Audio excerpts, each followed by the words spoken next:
Yep. U.S. Attorney Barbara McQuade coming out of court. You can see reporters converging on her.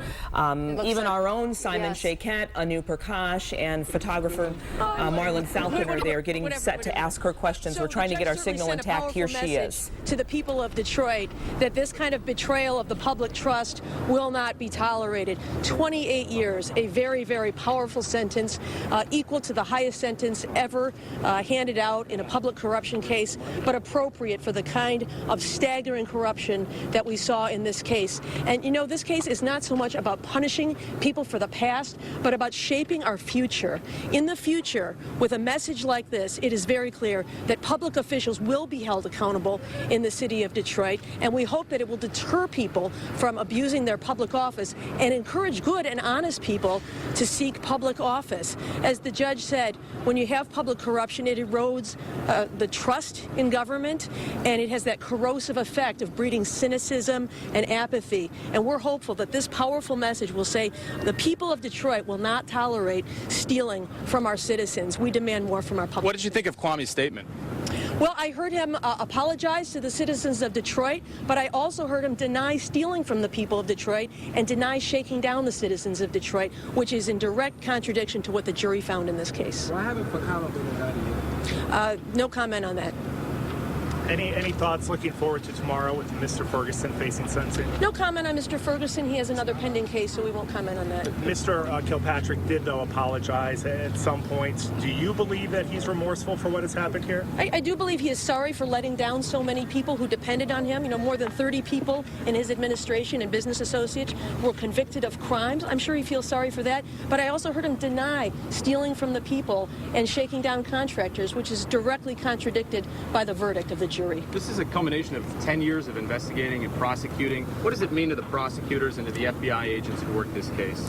For those people who've worked so hard, our public servants, the agents, the prosecutors, and since September 30th, without pay under the government shutdown, continued to work endless nights, weekends, and time away from their family, it is just satisfying to see justice served. The citizens want to know if there's still public corruption or if this is the end of it. Does this put a nail in the coffin of public corruption, or do you have more work to do? Are there still more people in Detroit City Hall, in Wayne County, in Metro Detroit that you guys have to go after? We are still continuing investigations in other cases, as you know, but this is a very significant day in the history of Detroit. I think Judge Edmonds has sent a profound message that the people of Detroit will not tolerate public corruption.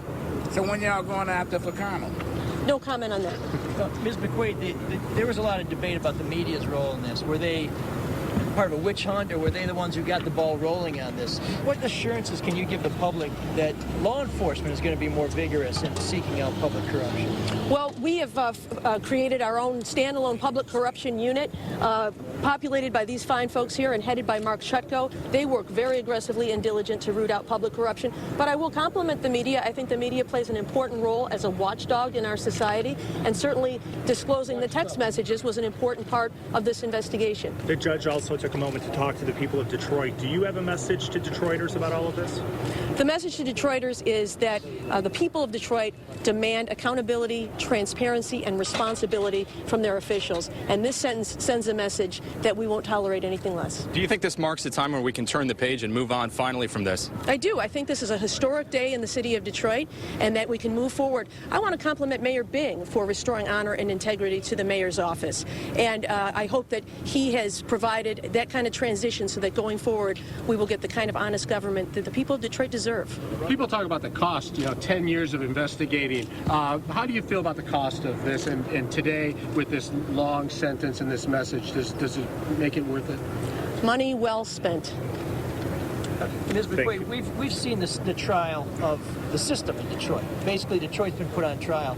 But we haven't heard much from City Hall, from City Council, even from the emergency manager about what is going to be done to prevent this from happening again. Lobbyist disclosures, more transparency. The judge talked about transparency. What do you think, from law enforcement, city officials can do to protect all of us?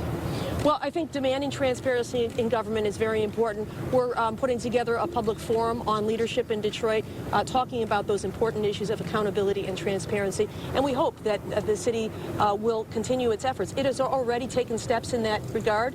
City officials early in my administration met with our investigators and prosecutors to talk about ways to improve systems in the city to improve that kind of transparency and accountability. After the verdict, you said that Kwame Kilpatrick didn't leave the city, he looted the city. You still feel that way, and you feel this was a just penalty for what he's done? Absolutely. It's a powerful sentence, but it sends a powerful message, I think, that the people of Detroit will not tolerate this kind of abuse of the public trust. Do you think people will believe his denying that he stole any money? I mean, he looked at the judge and said, the citizens say, or you people say that I stole from the citizens. I've never done that.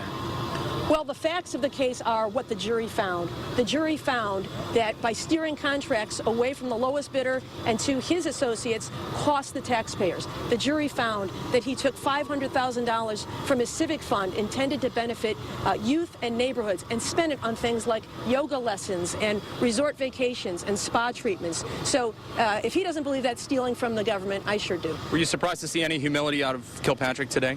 I appreciated his remorse for letting so many people down, but at the end of the day, he did not accept responsibility for stealing from the people. Well, Ms. McQuade, what do you make of his statement that he hopes that someday he can forgive himself? You know, I guess you have to take it for where it stands, that he has not yet done that.